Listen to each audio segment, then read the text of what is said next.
الله ربي والإسلام ديني ومحمدا رسول الله ويقيني. Bagaimana Allah Ta'ala menjamin rezeki? A'udzubillahi minasyaitonirrajim.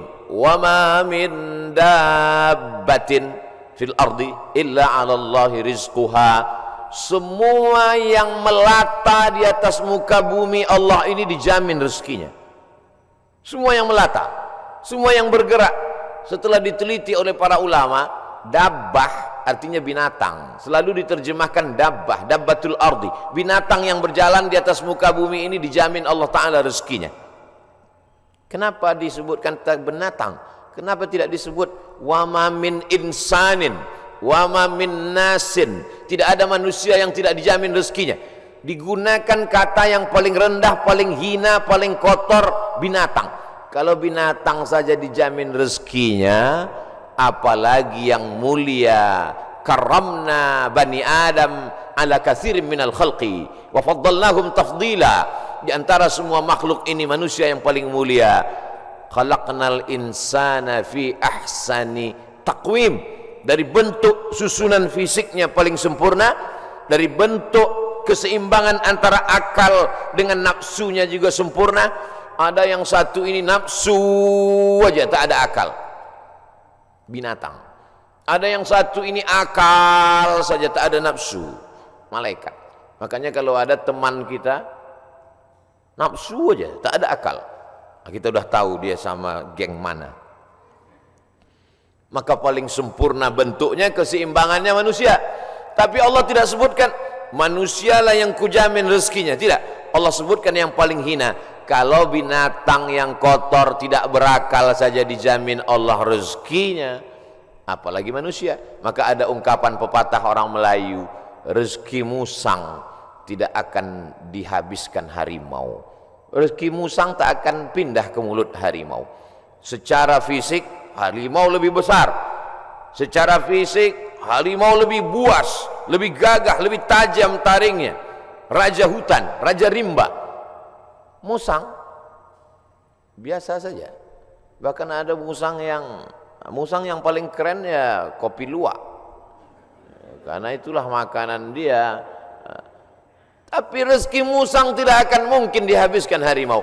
Kalaulah gara-gara harimau musang itu tidak makan, maka sudah lamalah musang itu punah dan musnah, tidak ada lagi di permukaan bumi. Tapi sampai hari ini musang masih tetap ada dan harimau pun tetap ada. Begitu Allah Subhanahu wa taala mencari, menyediakan rezekinya.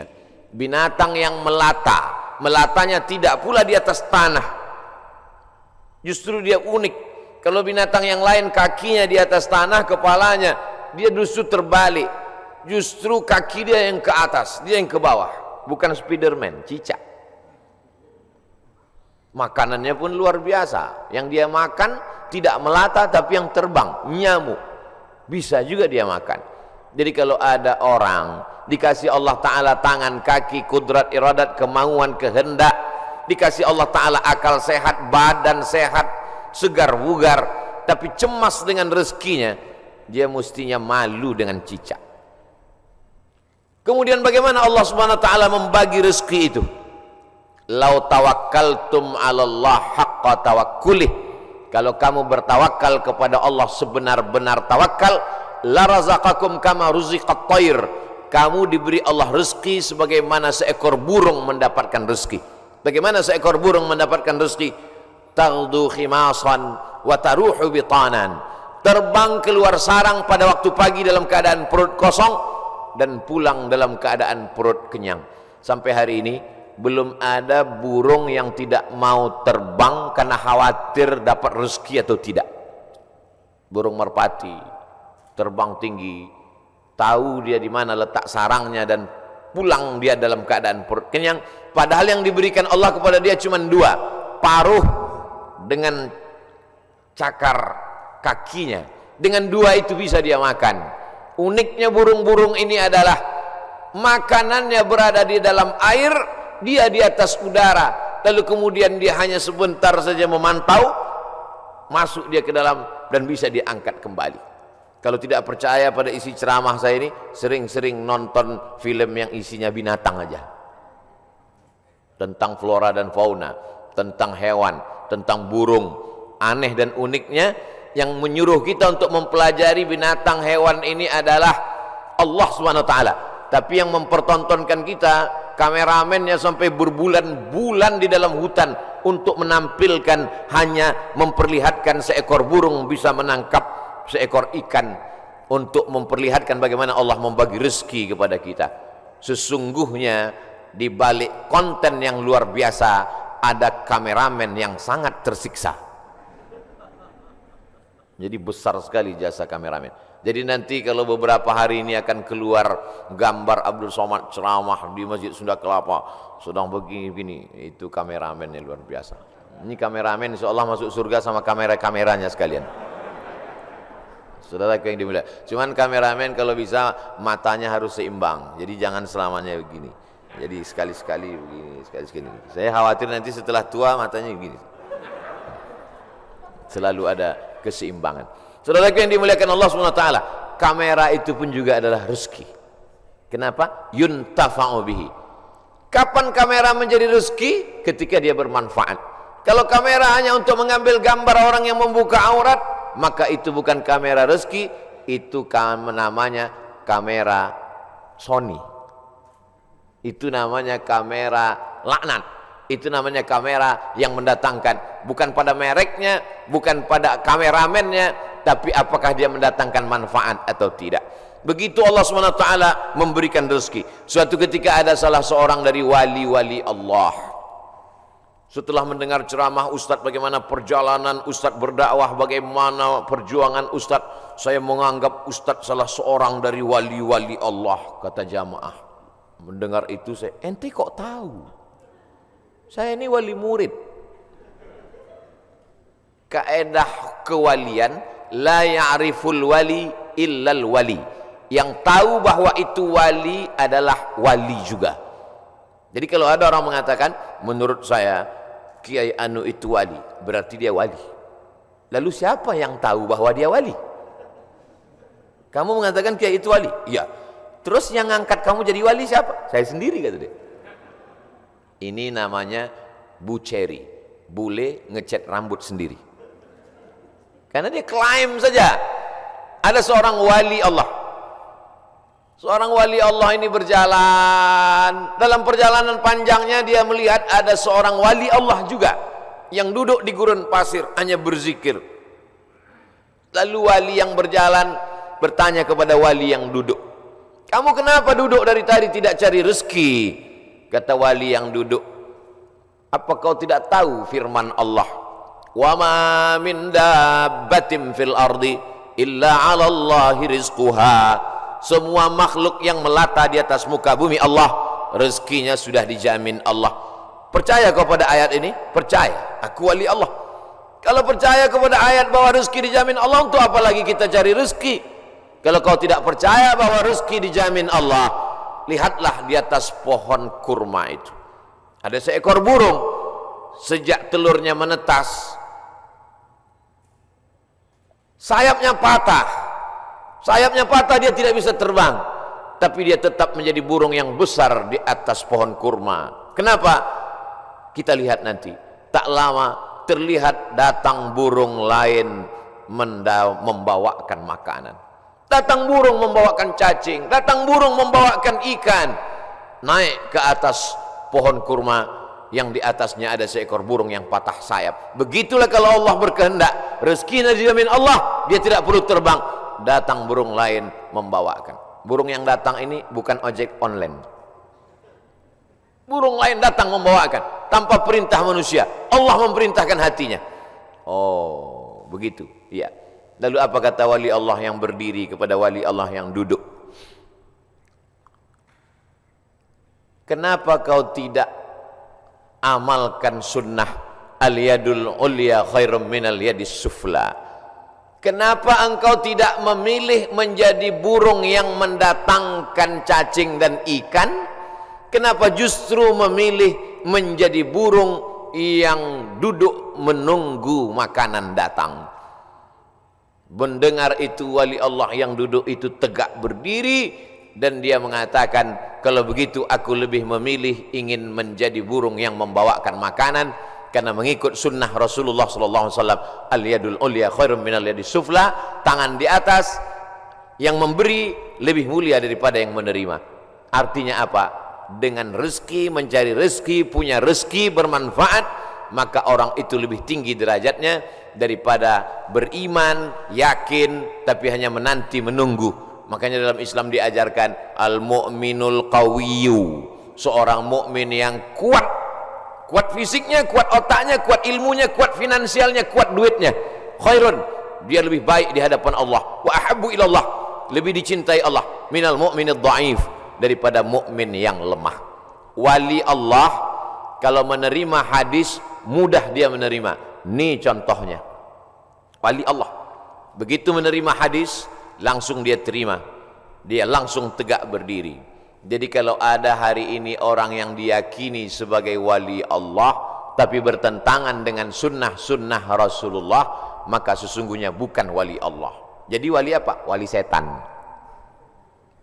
Suatu ketika ada seorang wali Allah membawa murid-muridnya untuk menemui seseorang yang dikatakan wali Allah.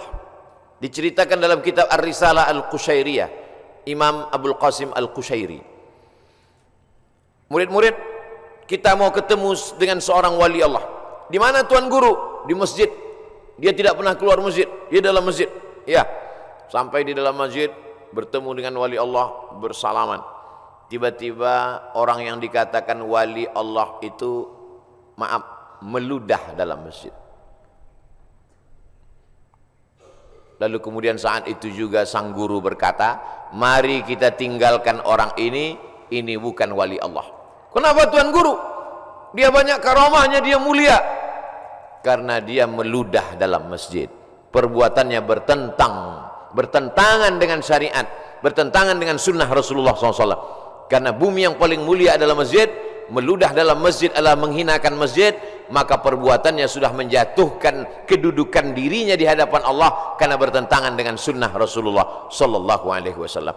Jadi mudah saja standar hidup ini, ikuti saja sesuai dengan ketentuan yang dibawa oleh syariat Nabi Muhammad sallallahu alaihi wasallam, termasuk dalam hal mencari rezeki ini. Kalau dia ikuti sunnah Rasulullah dengan cara yang halal, maka itu berarti dia adalah termasuk umat Muhammad sallallahu alaihi wasallam. Dia kaya Pak Ustadz, mobilnya mewah, mahal, rumahnya megah, hebat, tapi tidak pernah keluar rumah cari rezeki. Jangan-jangan punya babi ngepet, jangan-jangan tuyulnya 3 kontainer. Nahnu nahkumu bizawahir, kita menghukum orang itu dengan melihat zahirnya. Yang tahu batinnya hanya Allah Subhanahu wa taala. Wallahu yatawallas sarair. Ini pembahasan tentang rezeki. Lalu kemudian hubungannya dengan pandemi. Pandemi artinya wabah penyakit yang menyerang serentak pada satu masa di beberapa negeri. Itu arti pandemi menurut Kamus Besar Bahasa Indonesia. Jangan pandemi kata orang, pandemi juga kata kita. Pas ditanya orang apa itu pandemi, ya masih sejenis demi-demi juga lah. Bahasa Arabnya wabah. Maka doa ulama, Allahumma dafa'anal wabah, angkatlah wabah. Bahasa Arabnya wabah, sampai ke Indonesia ujungnya hamzah berubah jadi ha, wabah. Banyak sekali kata-kata serapan bahasa Arab begitu sampai ke kita berubah. Wabah jadi wabah.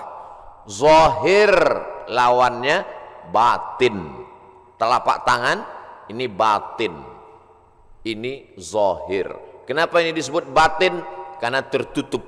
Kenapa ini disebut zahir? Karena terlihat. Oh kalau begitu ini bisa juga disebut batin tertutup Pak Ustaz? Enggak, karena yang bisa tertutup cuman ini. Siapa yang bisa menutup ke sini? Enggak bisa. Maka ini disebut batin. Zahiruha wa batinuha, zahir dan batin. Sampai ke Indonesia berubah. Mohon maaf, lahir dan batin. Tidak apa-apa. Kita teruskan saja kekeliruan itu. Karena sudah menjadi umum. Ada nama kamus bahasa Arab khotok sya'i. Khotok salah. Sya'i tapi populer.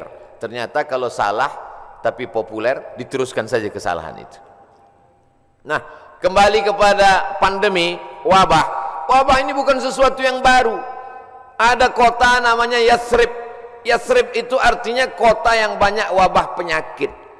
Nabi selalu merubah nama yang tidak baik kepada nama yang baik. Kamu mau kemana? Saya mau ke kampung wabah. Namanya saja sudah membuat kita memberikan efek negatif.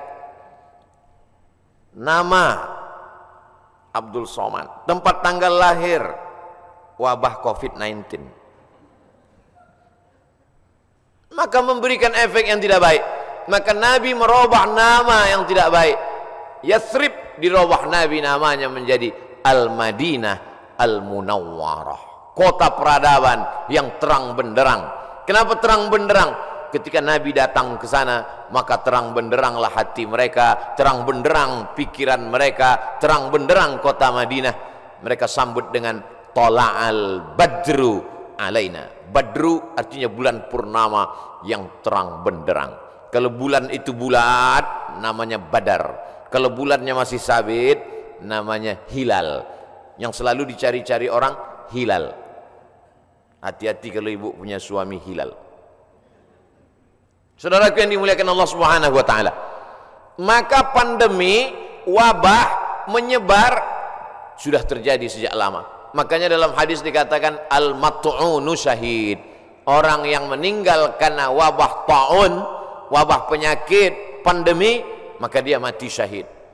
Saudara kita, sahabat kita, kawan kita, tetangga kita, satu sekolah dengan kita, meninggal dunia.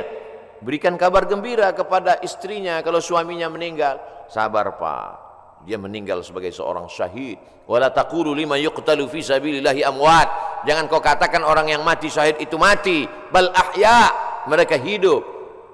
Tapi mereka meninggalnya ketika mau Idul Fitri, Pak Ustadz, bajunya sudah dibeli.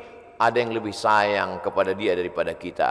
Kita tidak tahu entah apa amal dia sehingga Allah memilih dia untuk berhari raya bersama para malaikat, bersama Allah Subhanahu wa taala. Maka mendengar cerita kita itu lapang dadanya. Kata-kata kita mestilah menjadi setawar sedingin, menawarkan hati yang luka, mendinginkan hati yang panas dari ucapan kata-kata yang menyejukkan. Kalau kita tidak bisa menenangkan orang dengan materi, maka tenangkanlah dengan kata-kata. Rezeki di masa pandemi berkurang. Berapa banyak pegawai, pekerja perusahaan yang di PHK, dirumahkan, kolaps perusahaan, bisnis. Bahkan ada seorang bisnismen yang cerita ke saya, Ustadz Somad, semua bisnis buatan manusia hancur roboh diterjang badai pandemi COVID-19. Yang bisa bertahan adalah yang buatan Allah Subhanahu wa taala. Tanaman kelapa sawit, harga karet, kelapa bertahan. Bisnis yang diciptakan, dibuat manusia, dikreasikan manusia, tumbang Pak Ustadz. Tapi orang beriman tidak pernah berputus asa. Kenapa? Karena dia melihat, memandang itu sebagai hakikat yang datang dari Allah Subhanahu wa taala. Dia berpikir cerdas. Dulu ketika rezeki saya lancar, bisnis saya sampai tidak sempat ke masjid Ustaz, sampai tidak sempat ikut pengajian. Alhamdulillah, dengan adanya pandemi ini kami masih bisa menyekolahkan anak, masih bisa makan, mungkin rezeki berkurang, tapi saya lebih sering ngaji Pak Ustaz. Oh, jadi kamu sering pengajian? Iya, tapi wajah kamu nggak pernah terlihat. Saya pakai masker Pak Ustaz. Kamu sering ikut kajian saya? Ikut Pak Ustaz, tapi saya nggak pernah ngelihat kamu. Saya jamaah online Pak Ustaz. Insya Allah yang ikut pengajian online, surganya tetap offline. Jadi jangan khawatir. Ini ada juga ustaz-ustaz yang menakut-nakuti jamaah, yang selama ini hanya online saja, surganya pun online. Untung jamaahnya kurang cerdas. Kalau jamaahnya cerdas, mana ada surga online? Surga online itu surga bid'ah. Saudara yang dimuliakan Allah Subhanahu wa taala, jadi ketika kita melihat sesuatu itu dengan perenungan, maka sesungguhnya ada hikmah yang luar biasa di balik apa yang diberikan Allah. Asa an takrahu syai'an, boleh jadi kau benci sesuatu, fa huwa khairul lakum, tapi di balik kebencian kamu itu ada manfaat hikmah yang luar biasa. Asa an takrahu syai'an, boleh jadi kamu tidak suka pada sesuatu, wa yaj'alallahu fihi khairan katsira, dijadikan Allah di balik itu semua ada kebaikan-kebaikan. Tapi kadang kita susah untuk berpikir cerdas, cermat, jernih di tengah hiruk pikuk suara orang banyak. Gimana kata kalau kita mau berpikir saat di tangan kita dua handphone, yang satu IG, yang satu Instagram? Gimana kita mau berpikir jernih di saat kita sedang di tengah orang yang pikirannya berkecamuk? Maka bangunlah di tengah malam, seperti jamaah yang dikatakan protokol tadi, yang datang jam 3 malam ke masjid. Kalau dia sampai ke masjid jam 3, tentu bangunnya jam 2. Yang sholat subuh jam 7.30, nggak tahu bangunnya jam berapa. Dia datang ke masjid, tentu dia bangun, habis itu dia mandi, terapi mandi segar, menyegarkan tubuhnya, menyegarkan pikirannya, bersih, gosok gigi, suci, menghadap Allah SWT, sholat sunat wudhu 2 rakaat, sholat sunat taubat, sholat sunat tahajud, sholat sunat hajat, sholat sunat witir, berzikir, menjelang azan berkumandang ke masjid. Jernih pikirannya melihat ini. Kalaulah orang rezekinya seret, rezekinya mampat, lalu kemudian dia alihkan konsentrasinya untuk melepaskan sejarah kerisauannya dengan narkoba, dengan khamar, dengan pergaulan bebas, sesungguhnya dia hanya sedang mengalihkan satu masalah kecil, sedang dia alihkan kepada masalah yang besar. Gimana ibu? Bisnisnya sejak Covid ini makin turun atau makin?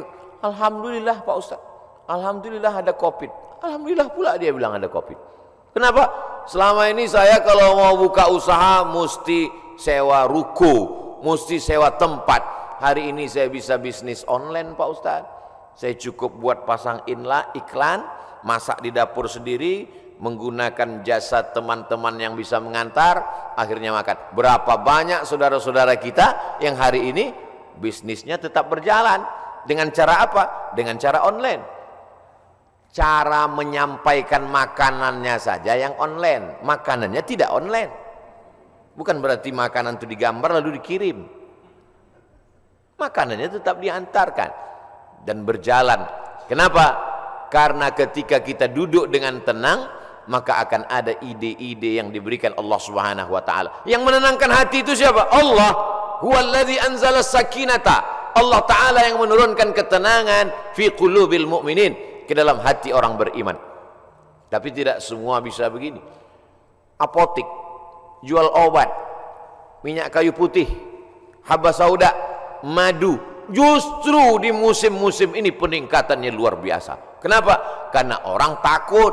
Kalau orang takut, dia cemas, dia ngeri, dia suka minum herbal, lalu kemudian dia dengarkan hadis yang disampaikan Ustadz, habbatus sauda syifa'un min kulli da'.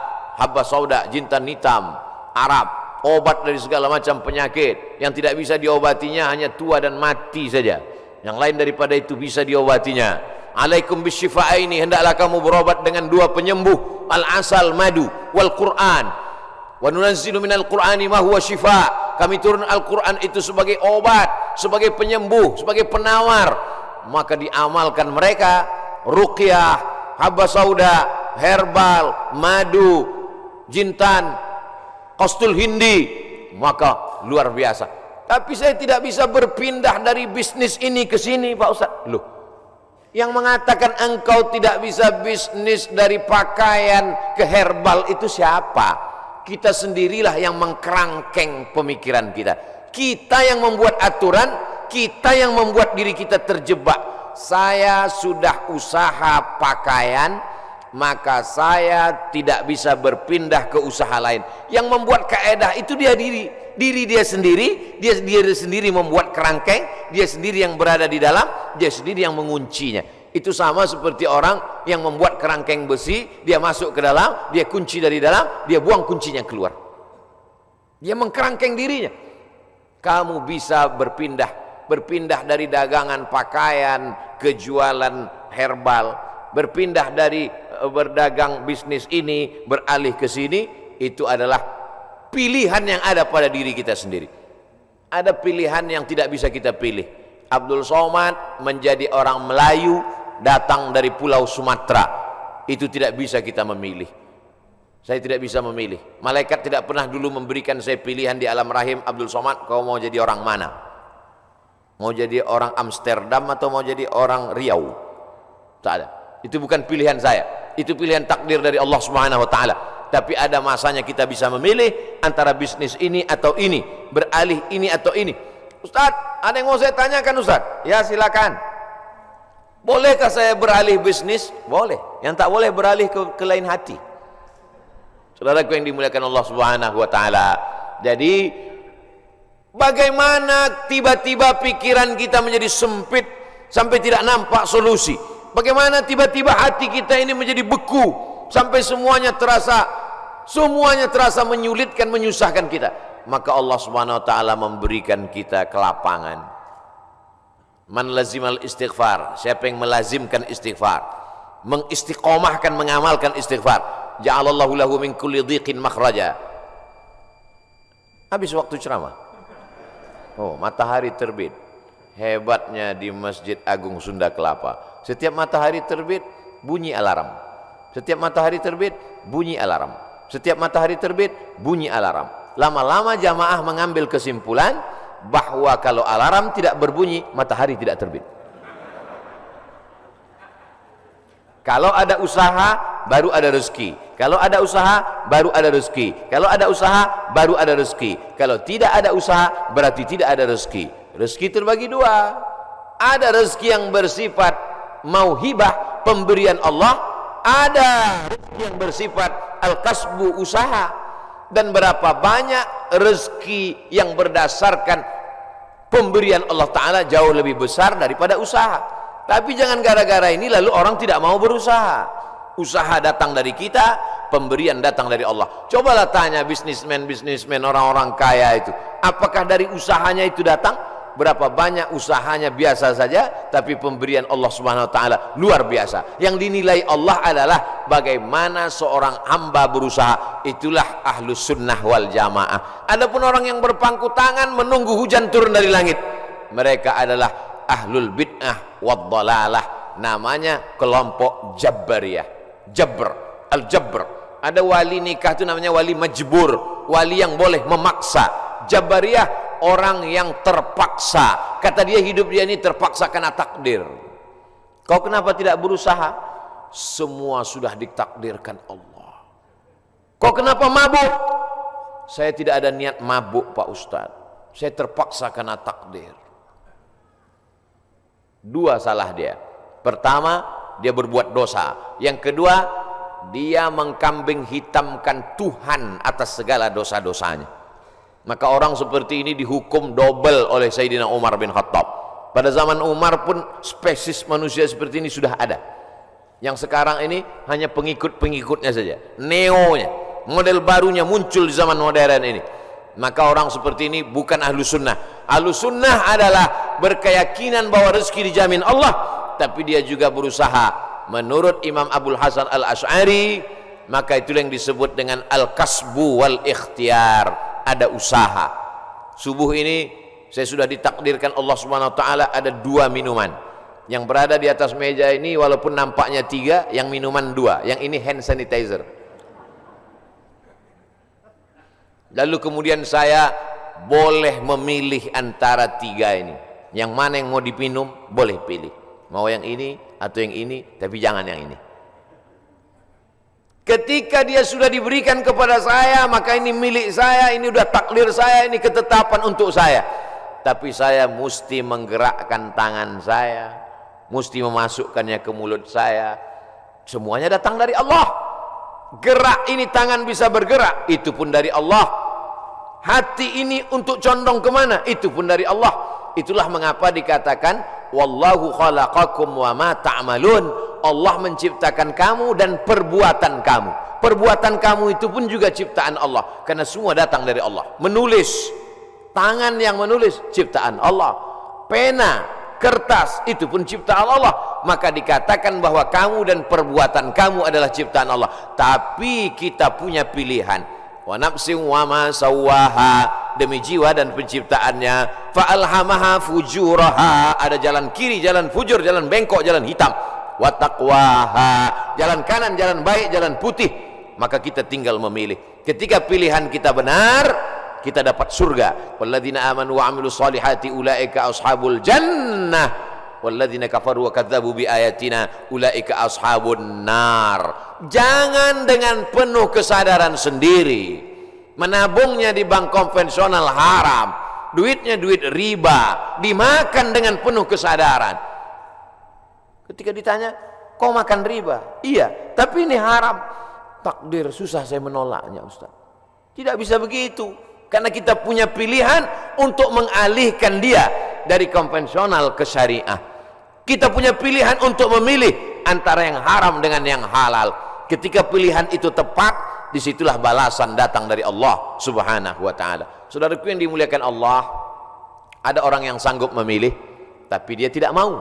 Ada orang yang tidak tahu, ada yang pura-pura tidak tahu. Maka semua jenis manusia ini nanti akan mempertanggungjawabkannya di hadapan Allah subhanahu wa ta'ala. Dengan mengaji kita menjadi tahu. Setelah tahu, ujiannya lebih berat. Selama ini kita tidak tahu, kadang-kadang ada enaknya juga tak tahu. Ada mahasiswa lama, ada mahasiswa baru.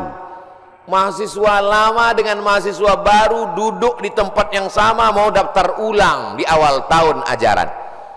Tiba-tiba turun seseorang lewat. Mahasiswa lama lari pontang-panting. Mahasiswa baru nyantai sambil duduk merokok, ngelihat cuek aja. Memangnya yang lewat itu siapa?